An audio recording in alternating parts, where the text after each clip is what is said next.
감사합니다.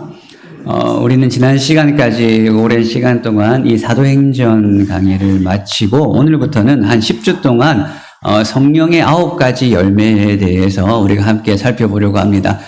이 성령의 9가지 열매를 다 살펴보면 이제 올 한 해도 이제 어느 정도 이제 마무리될 것 같은데요.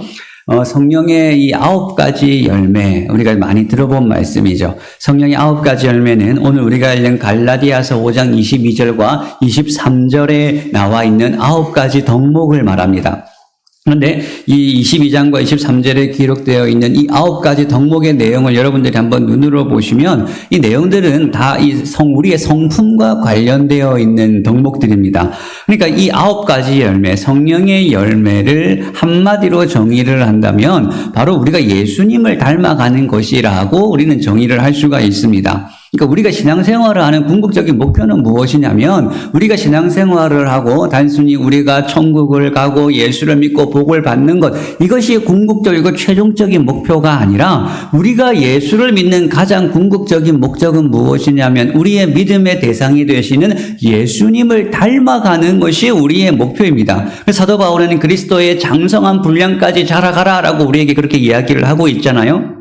그러니까 우리가 예수님을 닮아가야 되는데 우리가 예수님을 닮아가는 것은 사실은 우리의 노력과 우리의 힘만으로는 그건 불가능한 일입니다. 성령께서 우리 안에 계실 때 성령님의 도우심으로 우리가 예수님을 닮아가게 되는 거예요. 우리가 예수를 믿는 순간 예수님을 나의 구주 나의 하나님으로 믿습니다라고 고백하는 그 순간부터 성령님께서는 단 한 사람도 예외 없이 우리 마음속에 들어와 계시는데 그 성령께서 우리의 마음을 다스리고 지배하실 때 우리는 열매 맺는 삶을 살게 되는 거예요. 성령께서 열매를 맺게 하시니까 우리는 이것을 성령의 열매라고 부릅니다. 이 성령의 열매가 중요하기 때문에 이 성령이 중요하기 때문에 오늘 본문 16절에서 사도 바울은 무슨 말로 시작을 합니까? 내가 이르노니 너희는 누구를 따라 행하라고요? 성령을 따라 행하라 라고 그렇게 말하고 있습니다. 또 18절을 볼까요? 18절을 보시면 너희가 만일 성령의 인도하시는 바가 되면 이라고 말합니다.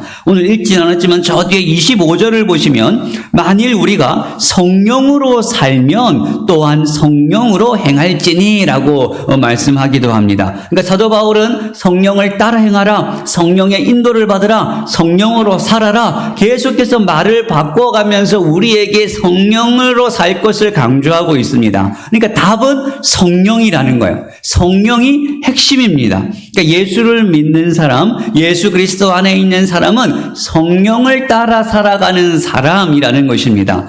그러니까 우리에게 구원을 주시는 분은 예수님이시지만 그러나 우리가 얻은 그 구원에 참여하게 하고 그 구원을 경험하게 하고 그것을 누리게 하시는 분은 성령님이시라는 거예요. 그러니까 우리가 바로 그 성령이 우리 안에 거하시고 우리가 성령을 따라 행할 때 우리는 점점점 우리도 모르는 사이에 예수님을 닮는 삶을 살아가게 되는 것입니다. 우리는 이것을 두 글자로 성화, 거룩하게 되어져 가는 것 이렇게 부릅니다. 성화라고 불러요. 그러니까 성화라는 것은 성령 하나님께서 우리 안에서 우리를 더 거룩하게 하시고 예수님을 닮아가게 하시는 성령님의 굉장히 중요한 사역입니다. 그래서 우리가 성령을 따라 행할 때 성령께 순종하고 성령께 우리의 주도권을 내어드릴 때 우리는 날마다 성령의 열매 맺는 삶을 살아가게 되고 우리가 성령을 따라 살아가는 그 삶을 우리는 바로 성령 충만이라고 부르는 거예요. 근데 우리가 이 성령을 따라 살아가면서 열매 맺는 삶을 살아가야 되는데 여러분 우리가 그렇게 실제로 살아가는 것이 여러분 쉬운가요? 어려운가요? 여러분 성령이 열매를 맺는 것, 성령님을 따라 살아가는 것이 쉬운 삶입니까? 여러분의 삶 가운데 날마다 성령의 열매가 풍성하게 맺혀지고 계시나요? 물론 우리가 그렇게 살기를 원하지만 그럼 우리의 실제를 보면 우리 가만히 있으면 저절로 있으면 성령의 열매가 맺히는 게 아니잖아요. 가만히 있는데 저절로 사랑하게 되고 가만히 있는데 그냥 막 기뻐지고 가만히 있는데 오래 참게 되고 자비와 양선을 베풀게 되고 여러분 이런 일은 없습니다. 오히려 우리는 어떻습니까? 더 많이 실패하고 더 많이 넘어지는 것이 우리의 실제 모습, 우리의 원래 본 모습 아니겠습니까? 그러니까 성령의 열매를 눈에 띄게 맺는다는 것은 이게 너무나도 힘든 일입니다. 왜 이게 힘드냐면, 왜 이게 잘 안 되냐면, 우리가 성령의 열매를 맺는 일에 방해하는 우리의 장애물이 있기 때문에 그래요. 이걸 방해하는 것들이 있기 때문에 그렇습니다. 사도 바울은 이것을 뭐라고 표현하고 있냐면 16절에 육체의 욕심이라고 표현하고 있어요. 내가 이르노니 너희는 성령을 따라 행하라. 그리하면 육체의 욕심을 이루지 아니하리라. 그러니까 왜 우리가 성령을 따라 살아가는 것이 힘든가? 우리가 성령을 따라 살아가고자 할 때 우리 안에 치열한 싸움이 있기 때문에 그렇습니다. 우리가 성령을 따라 살아가면 우리 마음속에 사실 이 평화가 생기는 것이 아니라 치열한 싸움이 우리 마음속에 일어납니다. 무엇과의 싸움인가요? 바로 우리 안에 여전히 남아있는 죄된 본성, 육체의 욕심과의 싸움이 그때부터 시작이 되는 거예요. 여기서 사도 바울이 육체라고 표현하고 있는 것은 우리의 몸을 말하고 있는 게 아니에요. 사도 바울이 육체, 헬라어로 사륵스라고 하는데 이 육체, 사도 바울이 사용하는 이 사륵스라는 이 육체라는 표현은 우리 안에 남아있는 죄의 본성을 육체라고 사도 바울이 이렇게 표현을 하고 있습니다. 그러니까 우리를 죄로 이끌어가는 경향, 하나님의 뜻을 거스르고 내 욕심대로 살려는 우리 안에 여전히 남아있는 악한 본성을 사도 바울은 육체라고 표현을 하고 있습니다. 사실 우리가 이 성령을 따라 살지 않으면 사실 우리 삶 속에는 아무 일도 일어나지 않습니다. 아무런 싸움도 아무런 갈등도 없어요. 그냥 우리의 육체의 욕심을 따라서 우리의 욕구와 우리의 욕망을 따라서 그냥 자연스럽게 살아가면 되는 것입니다. 우리가 예수를 믿지 않았다면 세상에서 술, 담배를 하든 어디서 무슨 욕망을 따라 살아가든 그것이 범죄만 아니면 우리는 세상을 살아가는데 아무런 거침도 없고 아무런 문제가 되지 않아요. 다른 사람 눈치 볼 것도 없습니다. 우리가 예수를 믿지 않았다면 적당히 우리가 눈속임하면서 사람들 속이며 살아가도 걸리지만 않으면 아무런 문제가 되지 않아요. 다른 사람 실컷 미워해도 되고요. 실컷 욕해도 되고요. 그래도 아무런 양심의 가책을 받지 않습니다. 그런데 하필 우리가 예수를 믿는 바람에 우리 마음대로 살아갈 수도 없고 신앙의 양심의 가책을 받아가면서 마음껏 죄를 짓지도 못하면서 그렇다고 해서 완벽하게 순종하지도 못하면서 이 사이에 신앙과 우리의 욕구 사이에 끊임없는 갈등을 하면서 살게 된 거예요. 그러니까 이 말은 무슨 뜻이냐면 곧 우리가 육체의 욕심을 거슬러서 성령을 따라 살아가기로 작정하는 그 순간부터 우리의 심령 속에 우리의 마음 속에 치열한 영적인 싸움이 시작이 되는 것입니다. 죄와 성령의 싸움이 우리 마음 속에서 시작이 되는 거예요. 그런데 우리가 육체를 따라서만 살아갈 때는 아무런 문제가 없습니다. 아무런 어려움도 없고 너무 우리 삶이 자연스러워요. 그런데 성령을 따라 살기를 시작하면 그때부터 우리의 삶에 불편함이 찾아오기 시작합니다. 예를 들어서 여러분들이 드라마를 보실 때 결단하고 내가 드라마를 열심히 봐야지 하고 보시는 분 계십니까? 그냥 보면 돼요.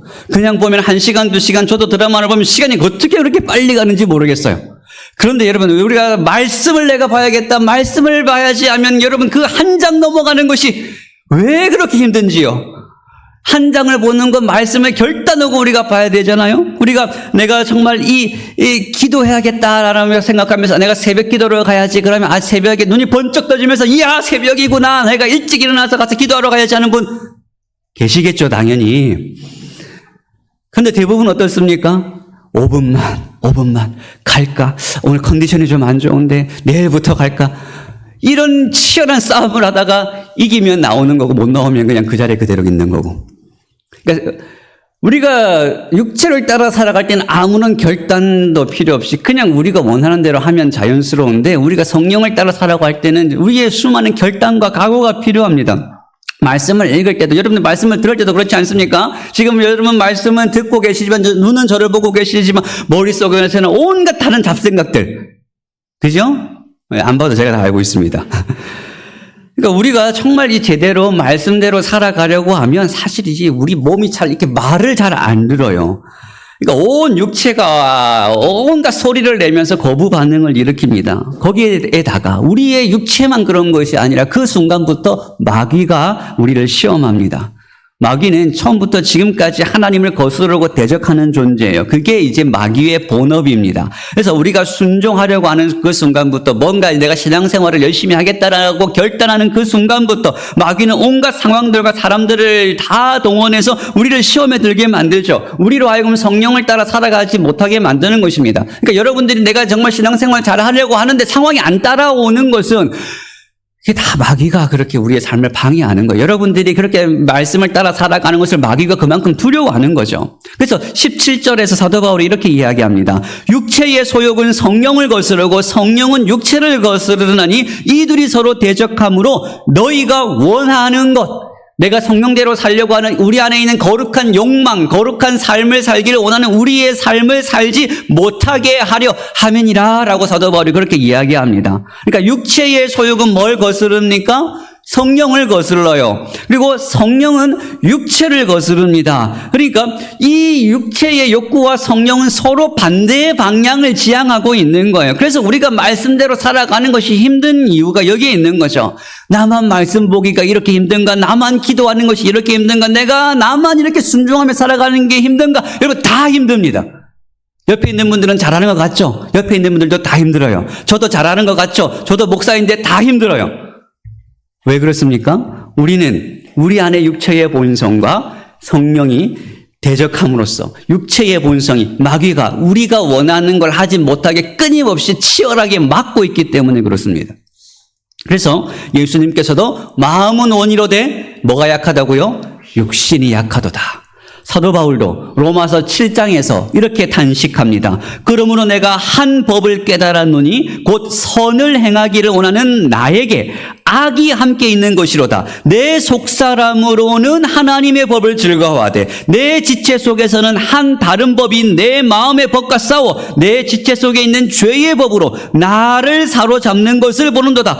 오라 나는 곤고한 사람이로다. 이 사망의 몸에서 누가 나를 건져내랴.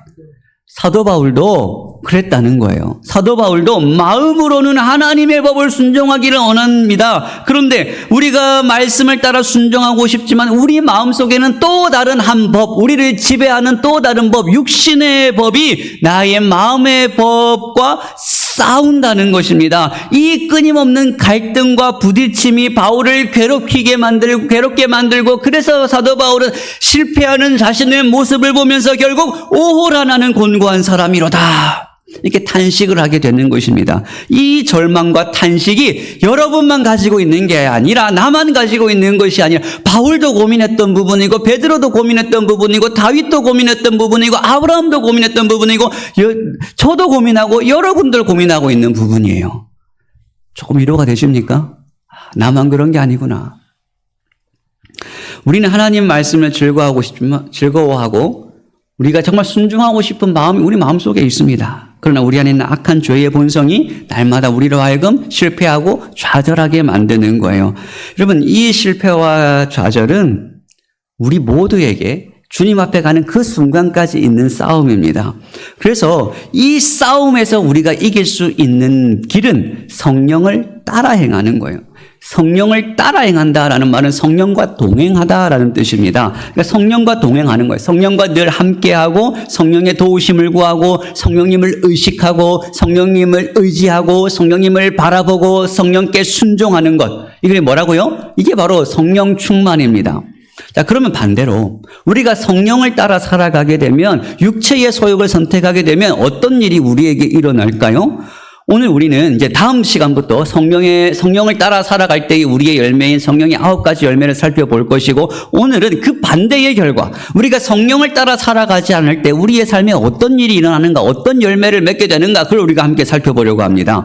우리가 성령을 거스르면서 살아갈 때, 우리가 육체의 욕심대로 살아갈 때 어떤 일이 일어나는가, 사도 바울은 19절부터 21절까지 이야기합니다. 우리 19절부터 21절 한 번만 더 읽어보겠습니다. 같이 읽습니다. 시작. 육체의 일은 분명하니 곧 음행과 더러운 것과 호색과 우상숭배와 주술과 원수 맺는 것과 분쟁과 시기와 분냄과 당짓는 것과 분열함과 이단과 투기와 술취함과 방탕함과 또 그와 같은 것들이라. 전에 너희에게 경계한 것 같이 경계하노니 이런 일을 하는 자들은 하나님의 나라를 유업으로 받지 못할 것이요.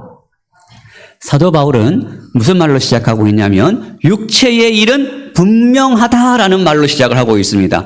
이 말은 육체의 일은 분명하니라는 이 말은 육체를 따라 살아가는 그 삶은 누가 봐도 선명하게 드러난다는 거예요. 이 사람이 육체를 따라 살아가는가, 이 사람이 성령을 따라 살아가는가, 그건 복잡하게 논증하거나 증명할 문제가 아니라는 것입니다. 그냥 보면 직관적으로 알 수 있다는 거예요. 어떻게 알 수 있습니까? 성령을 따라 살아가는 사람은 그 삶의 성령의 열매를 맺지만 육체를 따라 살아가는 사람은 육체의 열매를 맺기 때문에 그렇습니다. 예수님께서도 그들의 열매로 그들을 알리라라고 분명히 말씀하셨어요. 그래서 육체의 일을 따라 살아가는 사람은 반드시 육체의 열매를 맺기 때문에 이 사람은 육체를 따라 살아가고 있다는 것을, 육신의 욕망을, 마귀를 따라 살아가고 있다는 것을 선명하게 알게 되는 거예요.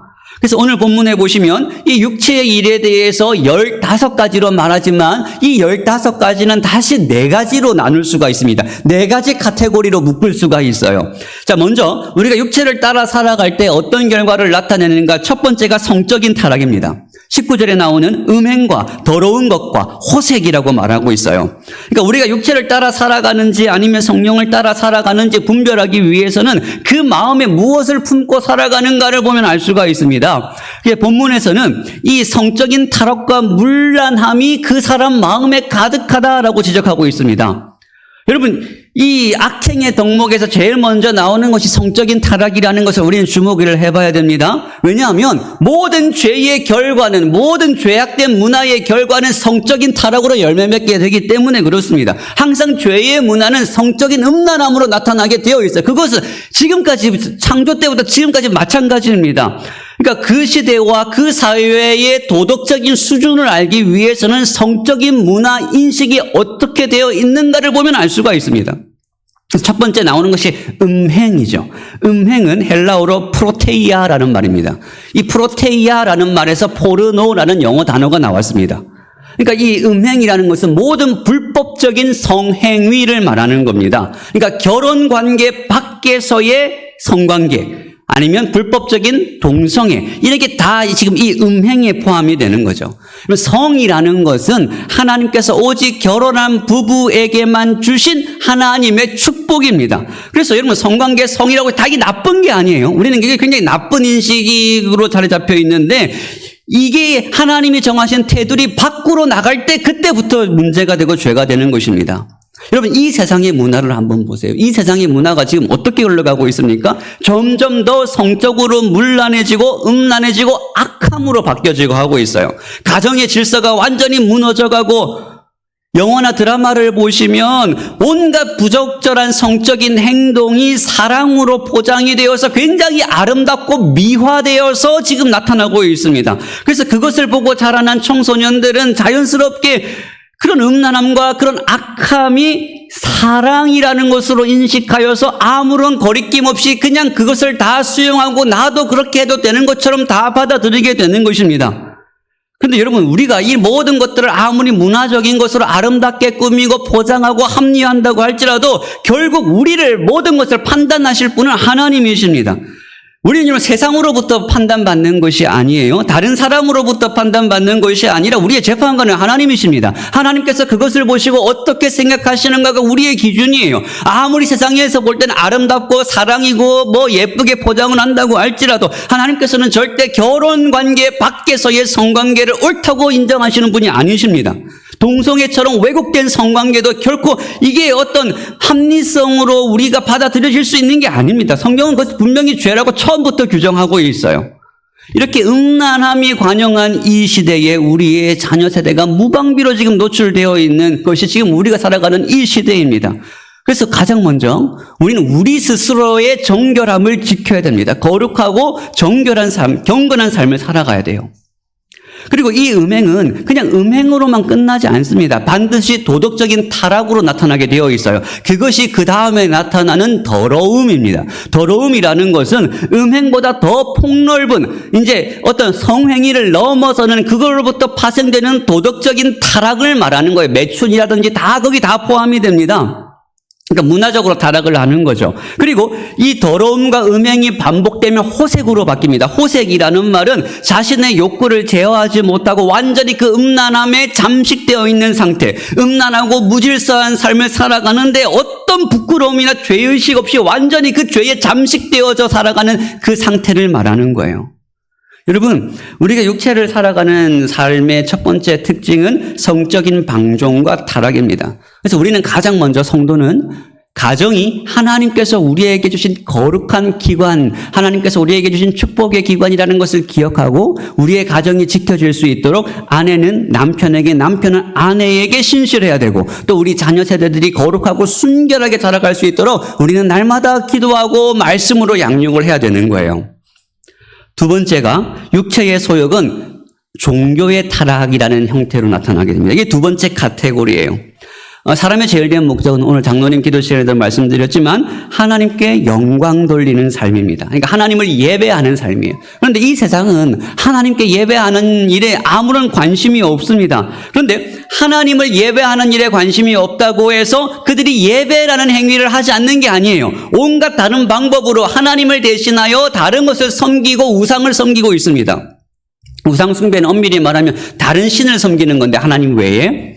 그런데 다른 신을 섬기는 것만이 우상 숭배가 아니에요. 우리는 하나님을 섬기면서도 하나님을 우상처럼 섬길 수가 있습니다. 겉으로는 하나님을 섬기는 것처럼 보이지만 하나님이 아니라 자신의 탐욕을 섬기는 사람들이 있어요. 여러분들이 기도할 때 여러분들의 기도 제목은 무엇입니까? 우리가 기도할 때 우리가 솔직히 우리가 얘기하면 우리는 우리의 기도를 하면서 기도를 하나님께 하지만 하나님이 주시는 성공과 축복과 형통이 우리의 기도 제목 아닙니까? 우리가 성공하고 축복을 받고 잘 되고 여유롭고 평안한 삶을 살기를 우리는 원하지 고난당하는 것을 원하는 사람은 아무도 없을 거예요. 저도 그건 싫어요. 그래서 기도할 때 우리의 기도 제목의 대부분은 우리가 성공하고 우리가 잘 되고 우리의 자녀들이 성공하고 잘 되고 이런 것들이 결국 우리의 기도 제목입니다. 그런데 이걸 구하는 게 지금 잘못됐다고 제가 말씀드리는 것은 아니에요. 우리는 당연히 우리가 기도할 때 하나님 앞에 우리의 기도의 모든 우리의 필요를 기도 제목으로 하나님 앞에 간구해야 됩니다. 하나님께서 그렇게 구하라고 하셨어요. 그런데 우리의 필요를 하나님께 구하라고 예수님께서도 말씀하시고 하나님께서도 우리에게 그걸 원하시지만 그러나 하나님이 진짜 우리에게 원하시는 것은 무엇이냐면 우리가 이 땅에서 성공하고 잘되고 축복받고 안정된 삶을 사는 것, 하나님께서도 그것을 기뻐하시겠지만 하나님께서 우리에게 더 원하시는 것은 우리가 하나님을 더 원하기를 원하시는 거예요. 고난이 있어도 어려움이 닥쳐도 실패와 좌절 속에서도 그 속에서 하나님을 더 깊이 만나고 하나님을 갈망하고 하나님을 더 사랑하기를 주께서 원하시는 것입니다. 그런데 우상 숭배는 철저히 나 중심적인 신앙이에요. 그래서 하나님을 섬긴다고 하면서도 우리는 하나님 중심이 아니라 나 중심으로 내가 잘되고 내가 성공되고 내가 형통한 게 그게 항상 먼저인 거죠. 하나님을 섬기지만 결국 누구를 섬기고 있는 거예요? 나를 섬기고 있는 것입니다. 그러니까 우리는 교회에 나오지만 교회 안에서 하나님을 섬기면서 우상을 숭배할 수가 있는 거예요. 그런데 이런 사람의 특징은 무엇이냐면 하나님께서 내 기도 안 들어주시고 하나님께서 내가 원하시는 대로 역사하지 않으면 다 교회를 떠나버립니다. 하나님께서 내 기도 안 들어주셨다고 다 삐져서 뛰쳐나가는 거예요. 그러면서 또 자기를 만족시켜줄 또 다른 신을 찾아서 나가는 거예요. 그 신이 어떤 신인지는 중요하지 않습니다. 내가 원하는 것만 만족시켜주면 나는 이미 그 신을 예배할 준비가 다 되어 있어요. 그러니까 돈이든지 성공이든지 뭐든지 내가 원하는 것만 채워줄 수 있다면 그 사람은 그걸 섬기는 거죠. 그러니까 우상숭배가 되는 거예요. 그래서 우리는 기독교라는 이름으로도 우상숭배를 할 수가 있다는 것을 기억을 하셔야 돼요. 그리고 그 다음 나오는 것이 주술입니다. 주술은 말 그대로 주술이에요. 그러니까 미신적인 행위를 말하는 거죠. 여러분 오늘날 이 시대가 얼마나 무속에 대해서 관대한지 아세요? 방송에서 예수님을 이야기하면 종교 편향이라고 해서 말 못하게 합니다. 그런데 무속에 대해서는 얼마나 관대한지 몰라요. 아예 무당이 방송에 출연해서 전봐주고 난리를 치지 않습니까? 그러니까 무속은 다 뭔가요? 다 귀신을 섬기는 거예요. 그런데 문제는 어떤 통계와 기사를 보니까 예수 믿는다는 사람들도 똑같이 세상 사람들 마냥 점집을 들락거리고 사주팔자의 궁합에 오늘의 운세까지 봐가면서 그렇게 지내는 사람들이 있다고 하더라고요. 이게 얼마나 어처구니 없는 일인지 여러분 아셔야 됩니다. 여러분, 무속은 누구를 섬기는 거라고요? 귀신을 섬기는 거예요. 귀신은 어떤 존재입니까? 마귀의 졸개들입니다. 그러니까 귀신은 전능한 존재가 아니에요. 단지 우리보다 조금 뭔가를 더 할 수 있을지는 몰라도 귀신은 굉장히 저급한 존재입니다. 천지를 창조하신 하나님을 예배하는 사람들이 자존심이 있지 어떻게 그런 저급한 존재에게 찾아가서 머리를 숙일 수가 있습니까? 이 세상은 점점 더 영적으로 눈이 멀어져 가고 어리석어 갑니다. 이럴 때일수록 우리는 정신을 똑바로 차리고 하나님을 제대로 예배해야 되는 거예요. 이 육체의 일의 세 번째 카테고리는 깨어진 관계입니다.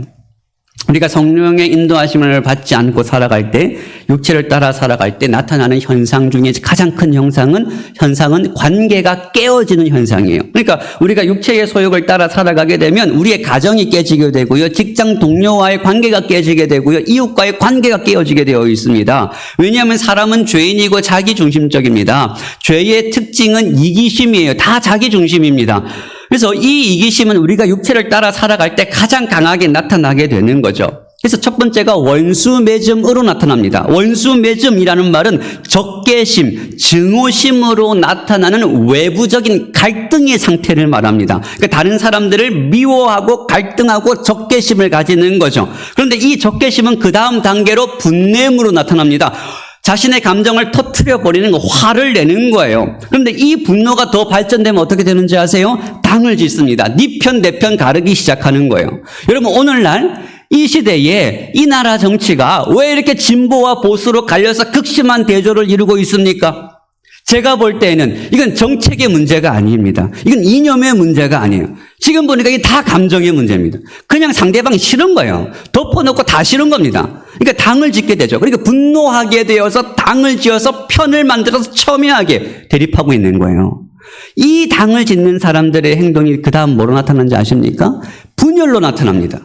그럼 절대 교회 안에서 해서는 안 될 일이 당을 짓는 거예요. 네 편, 내 편을 절대 만들어서는 안 됩니다. 왜냐하면 당을 짓는 것은 당을 짓는 것으로 끝나는 것이 아니라 내 편을 만드는 것으로 끝나는 것이 아니라 분열되게 되어 있어요. 성경은 성령의 하나 되게 하신 것을 힘써 지키라고 했지 이걸 가르라고 말하지 않았어요. 그러니까 성경에서 당을 짓는다는 것은 굉장히 큰 범죄를 하는 것입니다. 내 편 만들지 마세요. 내 편 없습니다. 네 편도 없습니다. 우리는 다 주의 편인 사람들이죠. 그러면 왜 사람들은 분노하고 원수를 맺겠습니까? 그건 우리 마음속에 있는 감정의 뿌리가 뭔지를 알아야 돼요. 21절에 시기와 투기. 이게 우리 마음속에 있는 감정의 뿌리입니다. 남 잘 되는 꼴 못 봐요. 내가 옳아야 돼요. 내가 맞아야 돼요. 내가 정당해야 돼요. 결국 우리 안에 있는 시기와 욕구가 분냄과 다툼과 당짓음과 분열로 나타나는 거죠. 그 결과가 20절 마지막에 이단으로 나타납니다. 여기서 말하는 이단이라는 것은 신천지 이단을 말하는 것이 아니라 아예 분열되어서 떨어져 나가서 완전히 다른 두 가지로 나뉘어져 버리는 것을 이단이라고 말하는 거죠. 그러니까 죄는 우리 속에 역사하면 완전히 이것이 떨어져 나가서 완전히 다른 두 개가 되어서 완전히 깨지고 갈라질 때까지 절대 멈추는 법이 없습니다. 그러니까 죄의 결과는 결국 관계의 깨어짐으로 나타나는 거죠. 이제 마지막이에요. 마지막 두 가지가 술 취함과 방탕입니다. 그러니까 단순히 이건 술 마시는 행위, 방탕한 행위를 말하는 것이 아니라 한마디로 우리의 삶에 있는 모든 중독을 말하는 거예요. 여기서는 이제 우리의 취미도 포함될 수 있습니다. 아니면 다른 사람과의 관계 중독도 될 수도 있어요. 우리가 육체를 따라 살아갈 때 하나님께서 우리에게 주신 선물로 주신 것에 우리의 마음을 다 빼앗겨서 절제하지 못하고 죄를 지으면서 그것에 노예가 되는 것을 우리는 중독이라고 표현을 합니다. 그럼 멈출 때 멈출 줄 알고 끊어야 될 때 끊을 줄 아는 것을 우리는 절제라고 불러요. 그러니까 절제하지 못하는 모든 것들은 다 죄가 될 수 있다는 것을 여러분 기억하셔야 됩니다. 이 모든 것을 이야기하고 사도 바울이 마지막으로 하는 말이 이런 일을 하는 자들은 하나님의 나라를 유업으로 받지 못한다라는 결론을 내립니다. 여러분 이것만 다 기억하셔야 돼요. 이 말을 여러분 착각하시면 안 되는 것이 우리의 구원이 우리의 행위에 달려있다는 말이 아니에요. 이 말은 죄를 지으면 천국에 못 간다는 말이 아닙니다. 구원은 철저하게 은혜로 선물로 아무 공로 없이 우리에게 주어지는 것입니다. 그런데 예수를 믿는다고 하면서 성령의 열매는 하나도 맺지 못하고 계속해서 육체의 일에 빠져 있으면서 육체의 열매를 맺으면서 죄 가운데 거하면서 구원은 은혜로 받는 거야. 하나님 용서해 주시는 거야. 회개하면 다 예수님께서 용서해 주시지. 이렇게 말하고 다니는 사람이 진짜 구원받은 사람이라고 말할 수 있느냐는 거예요. 이 말은 우리가 한두 번은 이런 실수를 범할 수 있어요. 한두 번은 죄를 범할 수 있습니다. 나의 의지와 상관없이 여기에 나와 있는 것처럼 우리가 넘어지고 범죄하고 깨질 수가 있어요. 지금 이것은 한두 번 그렇게 하는 걸 말하는 것이 아니라 지속적으로 반복적으로 아무런 양심의 가책 없이 그 일을 계속해서 한다면 그 사람은 결코 구원받은 사람이라고 할 수가 없다는 거예요. 왜냐하면 그 열매가 맺히지 않기 때문에 그런 거죠. 그러니까 우리는 어떤 삶을 살아야 됩니까? 적극적으로 죄를 미워하는 삶을 살아가야 됩니다. 여러분, 죄를 미워하고 역겨워하고 혐오하셔야 돼요. 그래야 죄를 우리가 이길 수가 있습니다. 이 세상은 점점 더 이 죄를 미화시키고 죄가 아름다운 것으로 포장하고 있어요. 거기에 속아서는 안 됩니다. 죄는 죄예요. 말씀을 기준으로 말씀을 벗어나는 모든 것들은 죄라는 것을 기억하셔야 됩니다. 우리는 하나님의 거룩한 자녀로 부름을 받은 사람들입니다. 그래서 우리는 날마다 육체의 소욕에 대하여 저항하면서 성령님의 인도하심을 받아 하나님을 본받고 예수 그리스도를 본받기 위한 열심이 우리 가운데 있어야 되는 것이죠. 열심과 열정을 품고 우리는 성령의 열매를 사모하셔야 됩니다. 그래서 우리의 삶 가운데 이 성령의 열매를 맺어서 우리뿐만이 아니라 다른 사람을 유익하게 하는 이 시대에 정말 하나님의 영광이 되는 교회요 성도로 우리 모두가 살아갈 수 있기를 주님의 이름으로 축복합니다. 다음 주부터 시작입니다. 아홉 번 동안 이제 성령 열매를 살펴볼 건데 빠지지 마시고 사모하는 마음으로 우리가 여러분 함께 나와서 이 열매를 여러분과 함께 나눌 수 있는 은혜가 우리 가운데 있기를 주님의 이름으로 축복합니다. 같이 기도하겠습니다.